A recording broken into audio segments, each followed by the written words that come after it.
बोलो जय श्री रामचंद्र की जय हो, बोलो जय श्री रामचंद्र की जय हो, बोलो जय श्री रामचंद्र की जय हो। जल पय सरस बिकाऊ, देखो प्रीत रीत भल, बिलग होए रस जाय कपट, खटाई परत पुने। प्रीत की सुंदर रीत देखिए कि जल भी दूध के साथ मिलकर दूध के समान भाव बिकता है, परंतु फिर कपट रूपी खटाई पड़ते ही पानी अलग हो जाता है, दूध फट जाता है और स्वाद प्रेम जाता रहता है।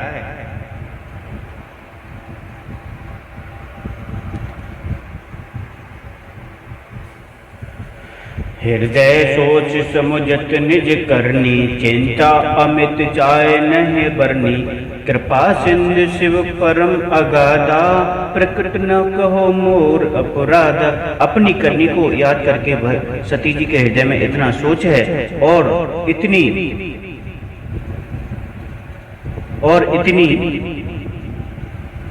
अपार चिंता है कि जिसका वर्णन नहीं किया जाता। उन्होंने समझ लिया कि शिवजी कृपा के परम अथाह सागर हैं, इससे प्रकट में उन्होंने मेरा अपराध नहीं कहा।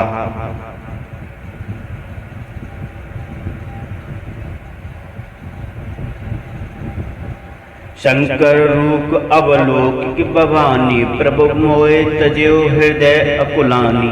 निज अर्ध समझ न कछु कहे जाई, तपय अवा इव उर अधिकाई। शिव जी का रुख देकर सती जी ने जान लिया कि स्वामी ने मेरा त्याग कर दिया और वे हृदय में व्याकुल उठी।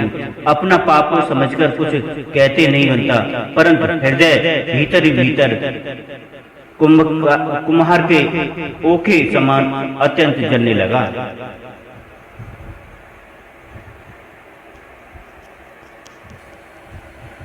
सती संसोच जान ब्रस केतु, कही कथा सुंदर सुख हेतु। वर्णत पंथ विविध इतिहासा, विश्वनाथ पहुँचे कैलासा। ब्रस के हेतु शिव जी ने सती को चिंता युक्त जानकर उन्हें सुख देने के लिए सुंदर कथाएं कही। इस प्रकार मार्ग में विविध प्रकार के इतिहासों को कहते हुए विश्वनाथ कैलाश जा पहुँचे।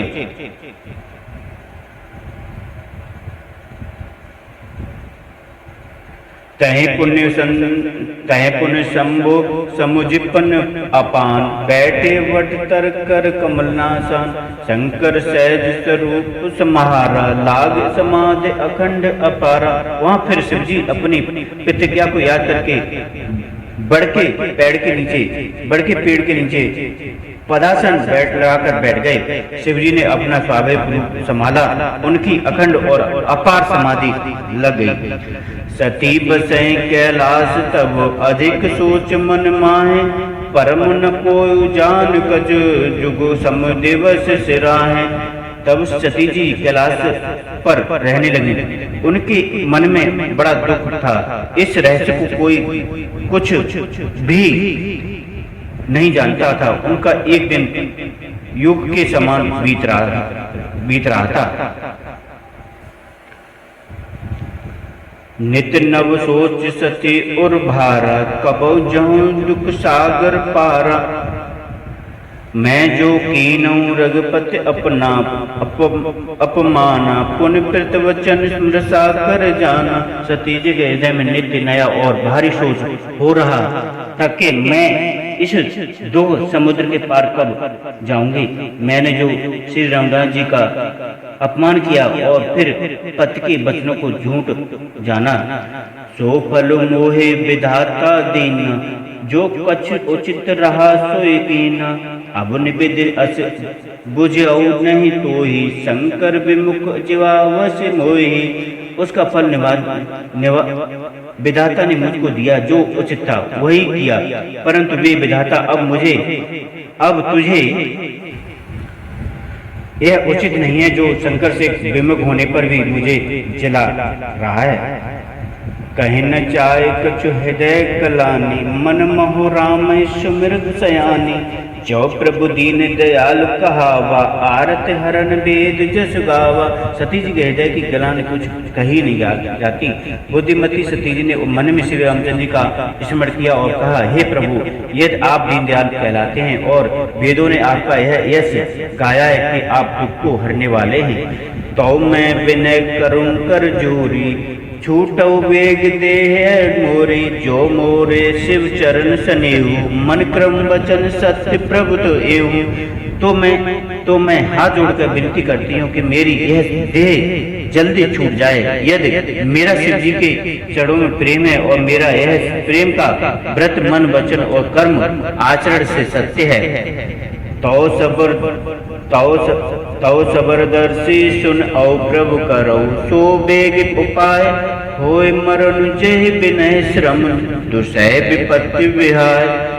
तो हे सर्वदर्शी प्रभु सुनिए और शीघ्र वह उपाय कीजिए जिससे मेरे मरण हो और बिना ही परिश्रम यह पति परित्याग रूपी असाध्य विपत्ति दूर हो जाए।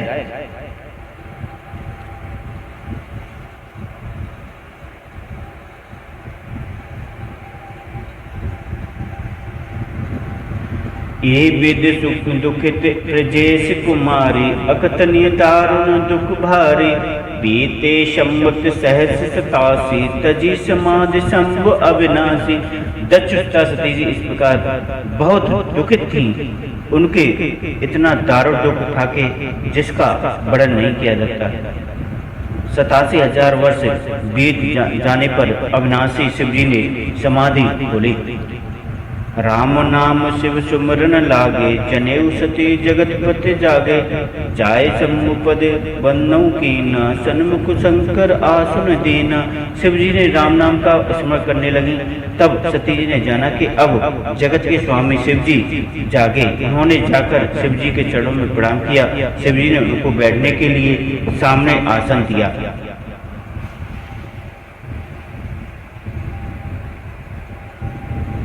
लगे कहन हर कथा रसाला, दक्ष प्रजेश भय ते काला।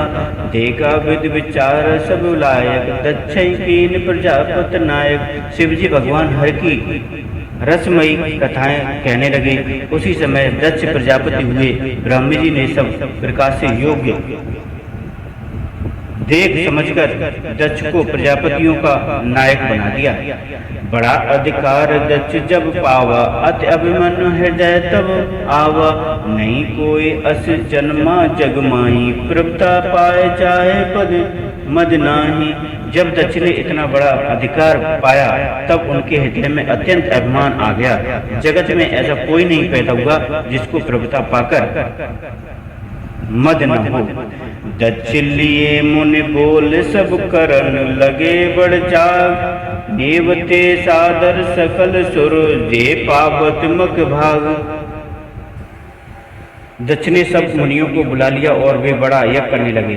जो देवता यज्ञ का भाग पाते हैं, दक्ष ने उस सबको आदर सहित निमंत्रित किया।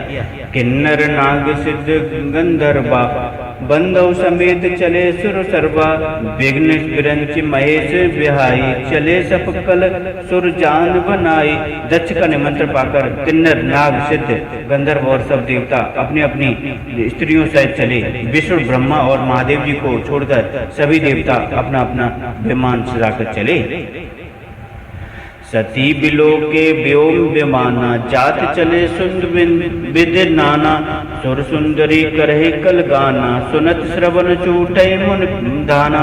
सती जी ने देखा अनेकों प्रकार के सुंदर विमान आकाश में चले जा रहे हैं। देव सुंदरियां मधुर गान कर रही हैं, जिन्हें सुनकर मुनियों का ध्यान छूट जाता है।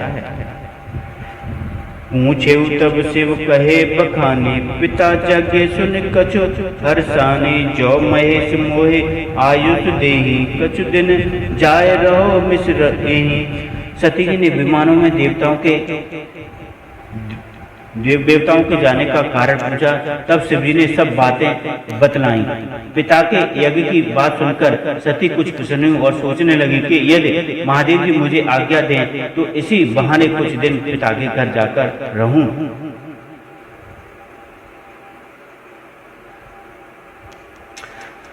पति पर त्याग हृदय दुख भारी, कहो न निज अपराध विचारी। बोली सती मनोहर वाणी, भय संकोच प्रेम रस सानी।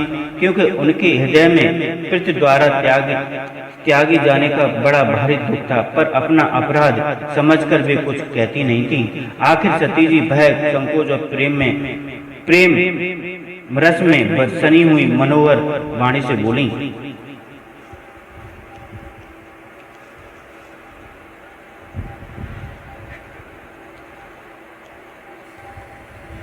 पिता भवन उत्सव परम, जो प्रभु आयस होय। तो मैं जाऊं कृपायतन, सादर देखन सोय। हे प्रभु, मेरे पिता के घर बहुत बड़ा उत्सव है, यदि आपकी आज्ञा हो तो हे कृपाधाम, मैं आदर सहित उसे देखने चाहूं।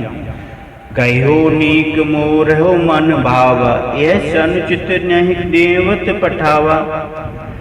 दक्ष सकल निज सुता बोलाई, हमरे बय तुमर विसाराई। शिव जी ने कहा, तुमने बात तो अच्छी कही, यह मेरे मन को भी पसंद आई, पर उन्होंने न्योता नहीं भेजा, यह अनुचित है। दक्ष ने अपनी सब लड़कियों को बुलाया, किंतु हमारे बैर के कारण उन्होंने तुमको भी बुला दिया। ब्रह्मा सभी सहमसन दुख माना, ते अजो करे अपनाना।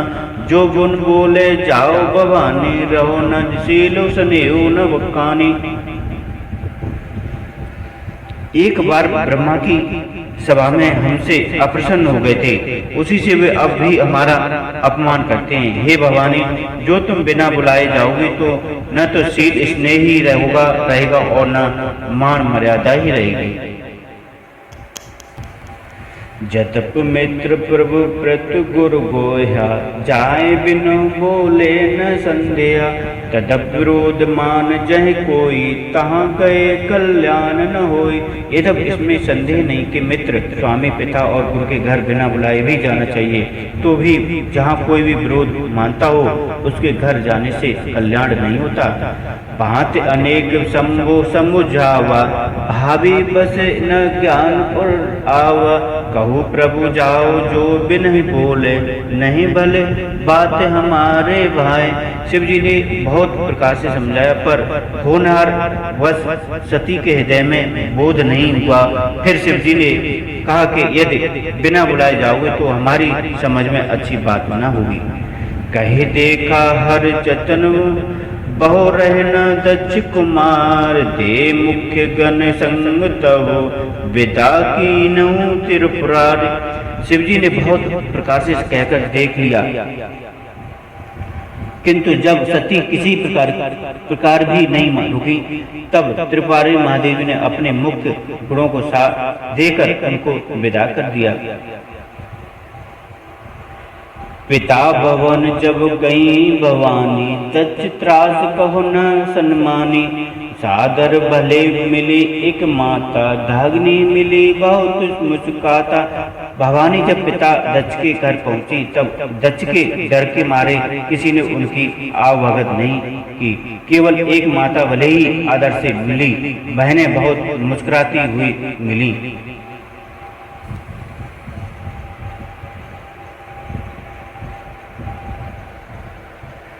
दक्ष न कछु पूछी कुछ लाता, सतहि बिलोक जरे सब गाता। सती जाय देखो तब जागा, कतो न दीख सम्मुखर भागा। दक्ष ने तो उनकी कुछ कुशलता नहीं पूछी, सती जी को देखकर उल्टे उनके सारे अंग जल उठे। तब सती ने जाकर यज्ञ देखा तो वहां कहीं शिवजी का भाग दिखाई नहीं दिया। तब चिंता चढ़े जो शंकर कहो, प्रभु अपमान समझे उर्दय। पाछल दुख न हृदय अस व्यापा, जय भयो महाप्रतापा। तब शिव जी ने जो कहा था वह उनकी समझ में आया। स्वामी का अपमान समझकर सती का हृदय जल उठा। पिछला पति परित्याग का दुख उनके हृदय में उतना नहीं व्यापा था जितना महान दुख इस समय पति अपमान के कारण होगा। जतक जग दारुण दुख ज्ञाना, सब ते कठिन जाति अवमाना। मुझे सो सतहि भय अति क्रोधा, बहुविध जननी किन प्रबोधा। यद्यपि जगत में अनेक प्रकार के दारुण दुख हैं, यद्यपि जाति अपमान सबसे बढ़कर कठिन है, यह समझकर सती जी को बड़ा क्रोध आया। माता ने उन्हें बहुत प्रकार से समझाया बुझाया। शिव अपमान न जाय सही, हृदय न होए प्रबोध। शकल सबहि हट के, तब बोली वचन संक्रोध। परंतु उनसे शिव जी का अपमान सहा नहीं गया, इससे उनके हृदय में कुछ भी प्रबोध नहीं हुआ। तब वे सारी सभा को हठ पूर्वक डांट कर क्रोध भरे वचन बोले।